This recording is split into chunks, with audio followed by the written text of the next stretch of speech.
Ainsi furent achevés les cieux et la terre, et toute leur armée. Dieu acheva au 7e jour son œuvre qu'il avait faite, et il se reposa au 7e jour de toute son œuvre qu'il avait faite.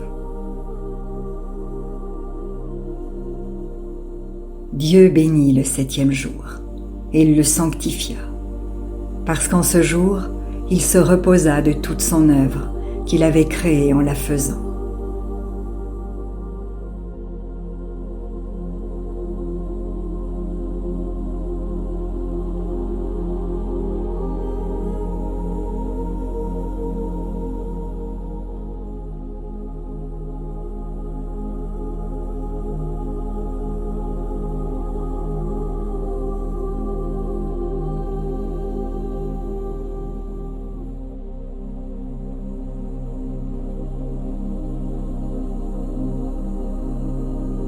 Voici les origines des cieux et de la terre quand ils furent créés.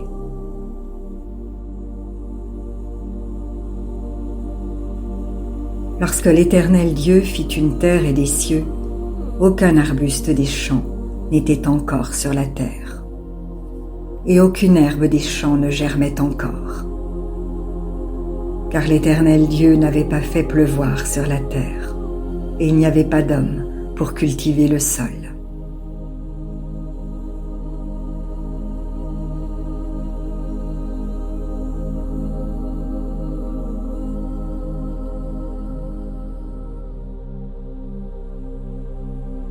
Mais une vapeur s'éleva de la terre.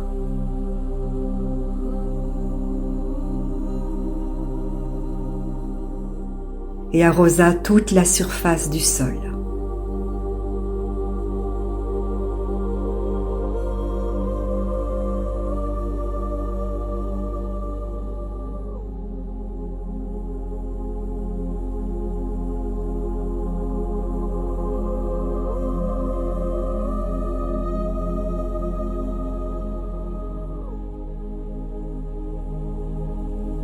L'Éternel Dieu forma l'homme de la poussière de la terre.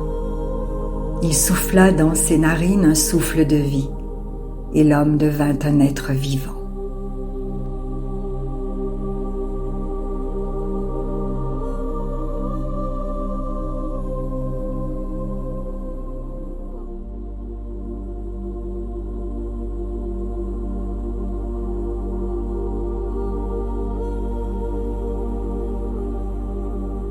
Puis l'Éternel Dieu planta un jardin en Éden, du côté de l'Orient, et il y mit l'homme qu'il avait formé.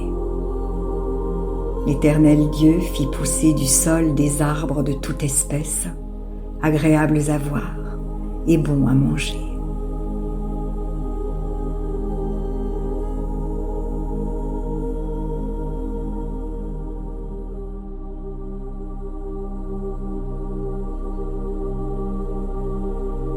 Et l'arbre de la vie au milieu du jardin.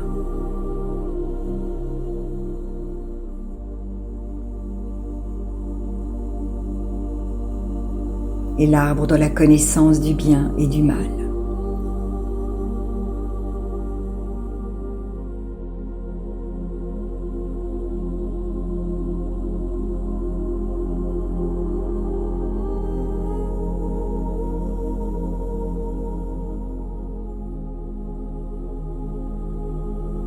Un fleuve sortait d'Éden pour arroser le jardin, et de là, il se divisait en 4 bras.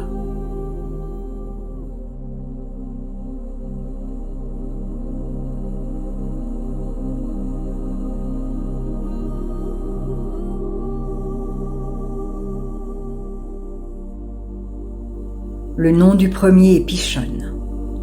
C'est celui qui entoure tout le pays de Havila où se trouve l'or. L'or de ce pays est pur. On y trouve aussi le bdélium et la pierre d'onyx. Le nom du second fleuve est Gihon.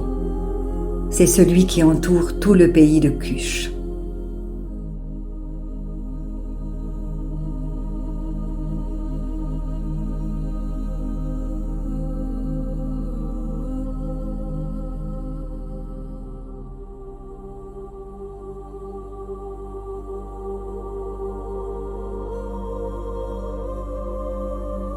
Le nom du troisième est Hiddekel. C'est celui qui coule à l'orient de la Syrie.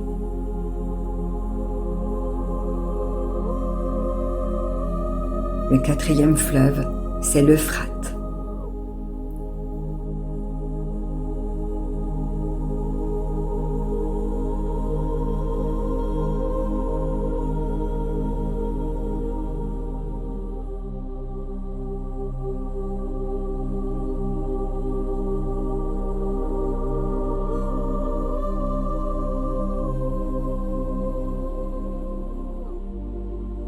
L'Éternel prit l'homme et le plaça dans le jardin d'Éden pour le cultiver et pour le garder.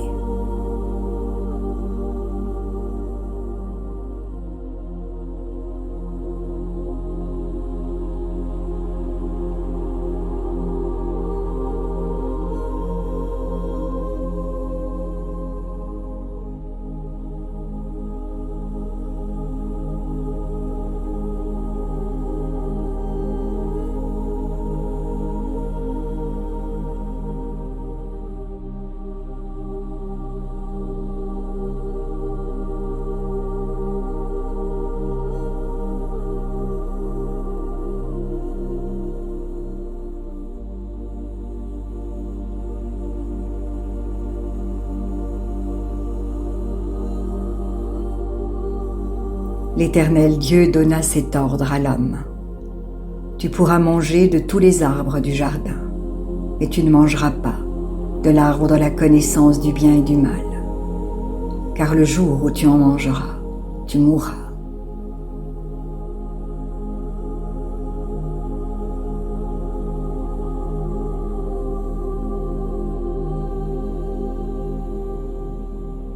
L'Éternel Dieu dit: il n'est pas bon que l'homme soit seul.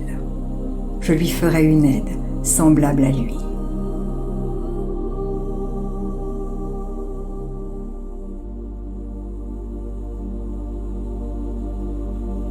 L'Éternel forma de la terre tous les animaux des champs et tous les oiseaux du ciel, et il les fit venir vers l'homme, pour voir comment il les appellerait, et afin que tout être vivant porte le nom que lui donnerait l'homme. Et l'homme donna des noms à tout le bétail, aux oiseaux du ciel et à tous les animaux des champs. Mais pour l'homme, il ne trouva pas d'aide semblable à lui.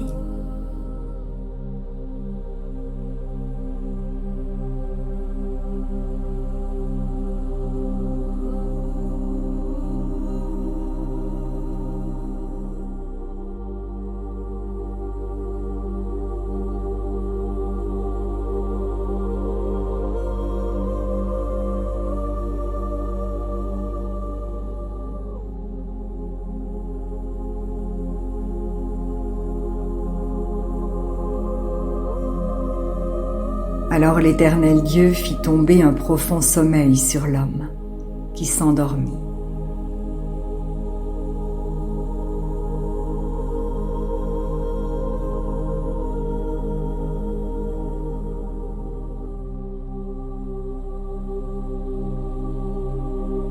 Il prit une de ses côtes et referma la chair à sa place. L'Éternel Dieu forma une femme de la côte qu'il avait prise de l'homme, et il l'amena vers l'homme.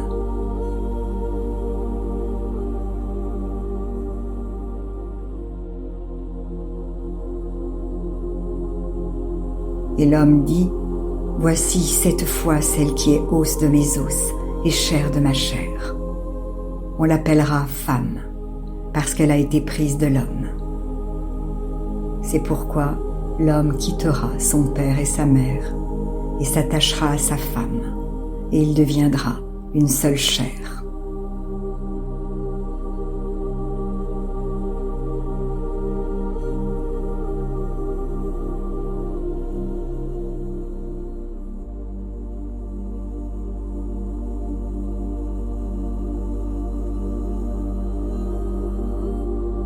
L'homme et sa femme étaient tous deux nus, et ils n'en avaient pas honte.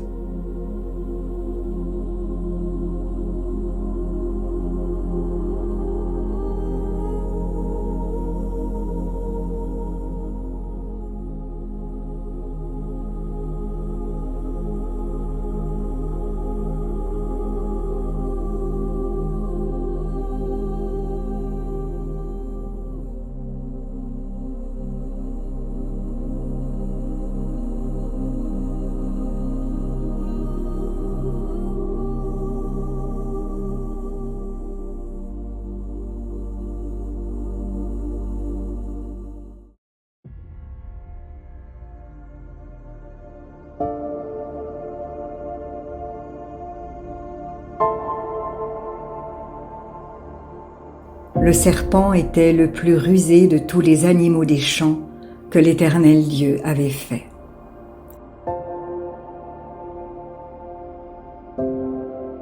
Il dit à la femme: « Dieu a-t-il réellement dit, vous ne mangerez pas de tous les arbres du jardin ?»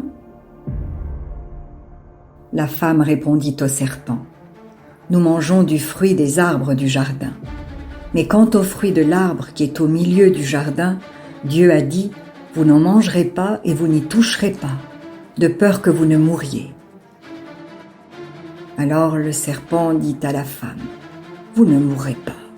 Mais Dieu sait que le jour où vous en mangerez, vos yeux s'ouvriront et que vous serez comme des dieux, connaissant le bien et le mal. »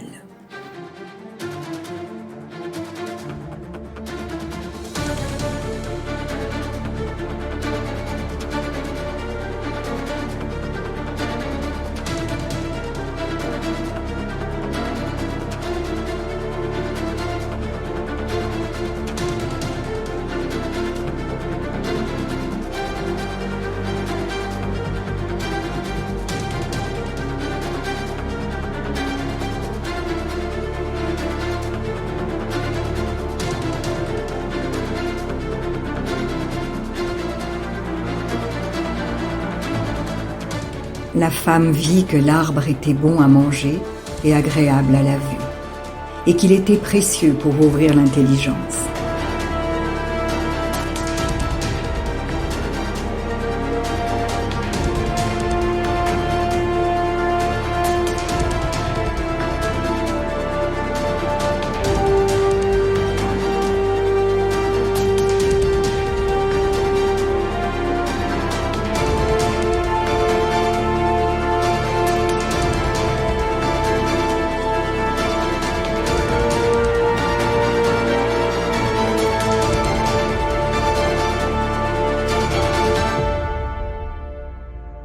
Elle prit de son fruit.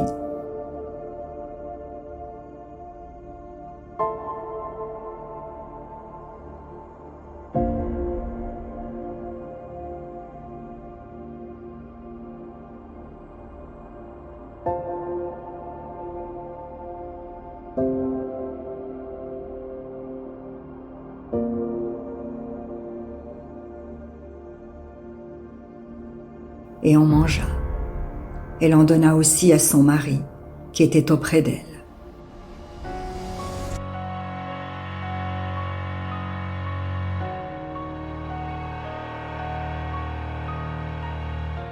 Et il en mangea.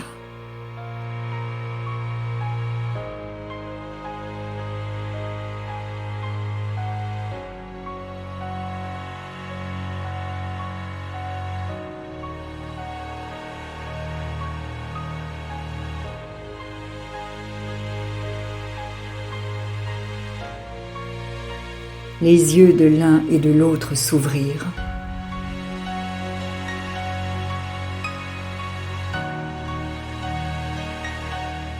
Ils connurent qu'ils étaient nus.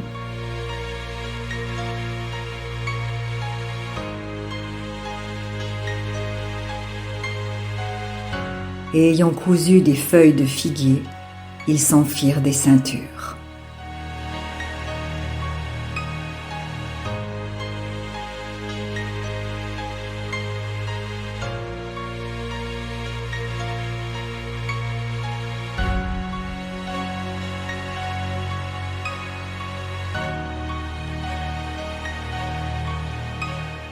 Alors ils entendirent la voix de l'Éternel Dieu qui parcourait le jardin vers le soir.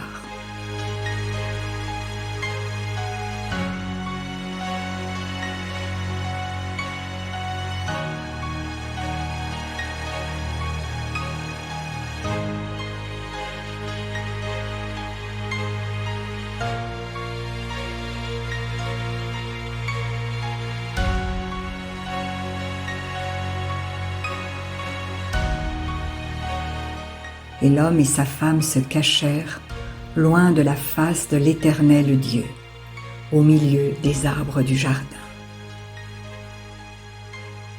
Mais l'Éternel Dieu appela l'homme et lui dit: « Où es-tu » Il répondit: J'ai entendu ta voix dans le jardin, et j'ai eu peur, parce que je suis nu, et je me suis caché.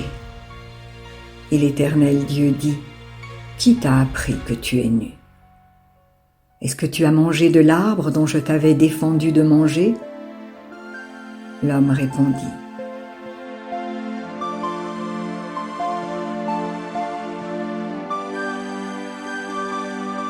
la femme que tu as mise auprès de moi m'a donné de l'arbre, et j'en ai mangé. Et l'Éternel Dieu dit à la femme, pourquoi as-tu fait cela? La femme répondit, le serpent m'a séduite, et j'en ai mangé. L'Éternel Dieu dit au serpent, puisque tu as fait cela, tu seras maudit entre tout le bétail et entre tous les animaux des champs.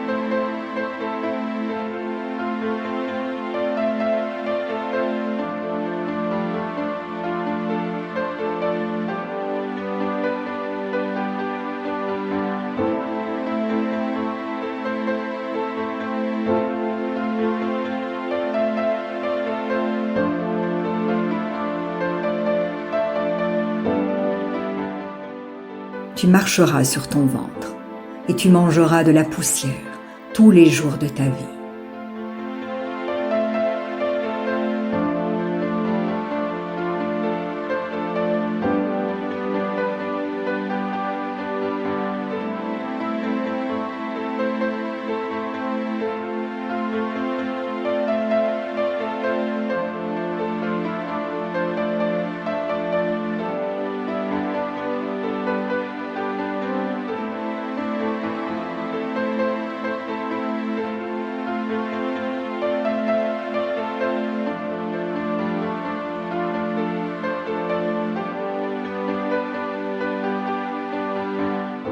Je mettrai inimitié entre toi et la femme, entre ta postérité et sa postérité.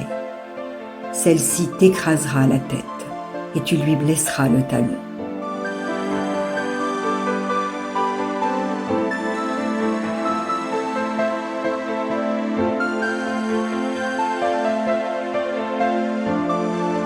Il dit à la femme, j'augmenterai la souffrance de tes grossesses. Tu enfanteras avec douleur, et tes désirs se porteront vers ton mari, mais il dominera sur toi.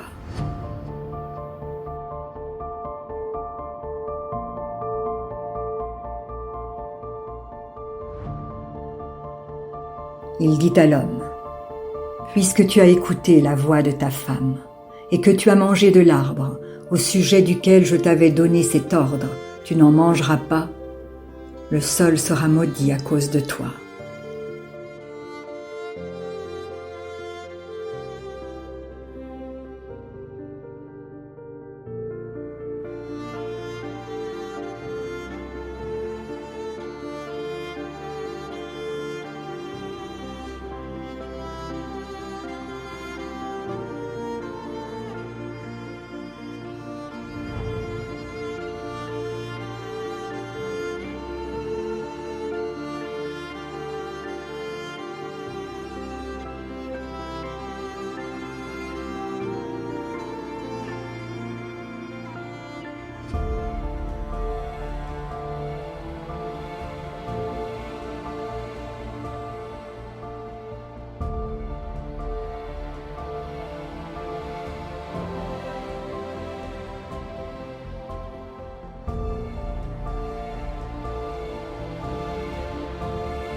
C'est à force de peine que tu en tireras ta nourriture tous les jours de ta vie.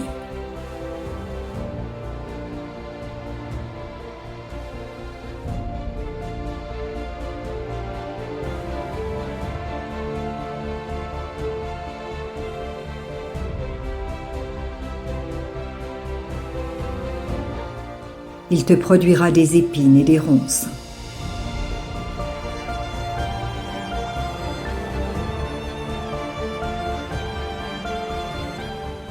Et tu mangeras de l'herbe des champs.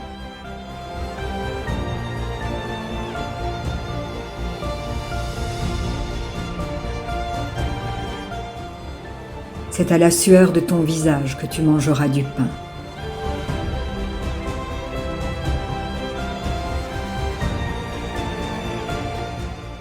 Jusqu'à ce que tu retournes dans la terre d'où tu as été pris.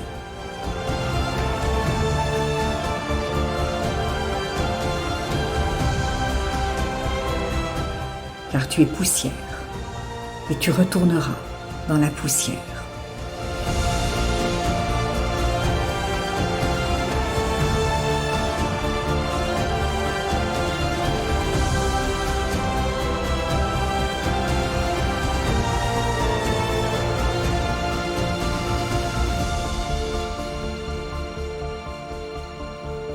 Adam donna à sa femme le nom d'Ève, car elle a été la mère de tous les vivants.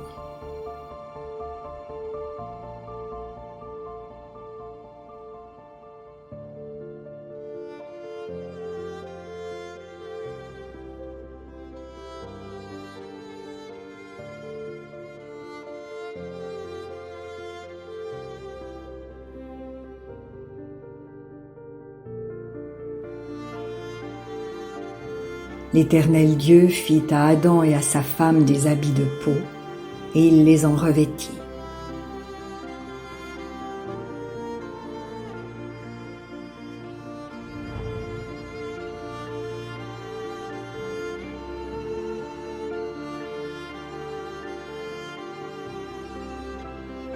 L'Éternel Dieu dit : Voici, l'homme est devenu comme l'un de nous, pour la connaissance du bien et du mal. Empêchons-le maintenant d'avancer sa main, de prendre de l'arbre de vie, d'en manger et de vivre éternellement.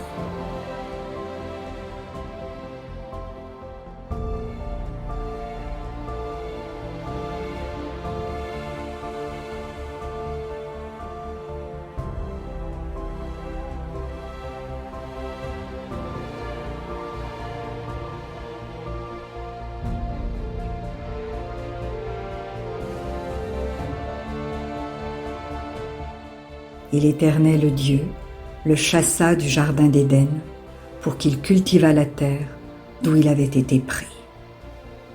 C'est ainsi qu'il chassa Adam.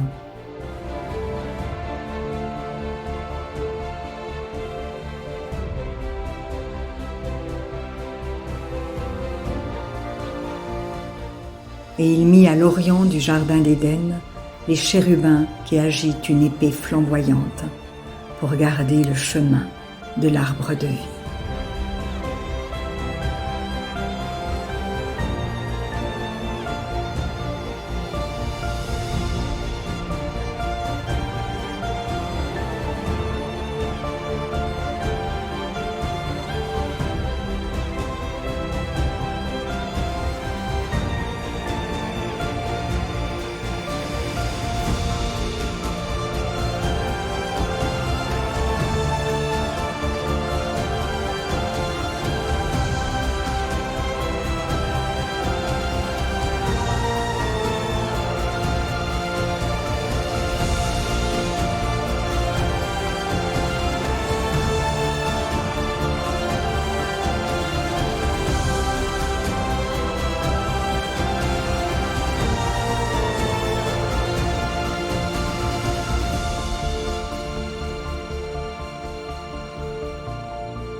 Si la parole de Dieu touche votre cœur, ne l'endurcissez pas. C'est Jésus qui se manifeste.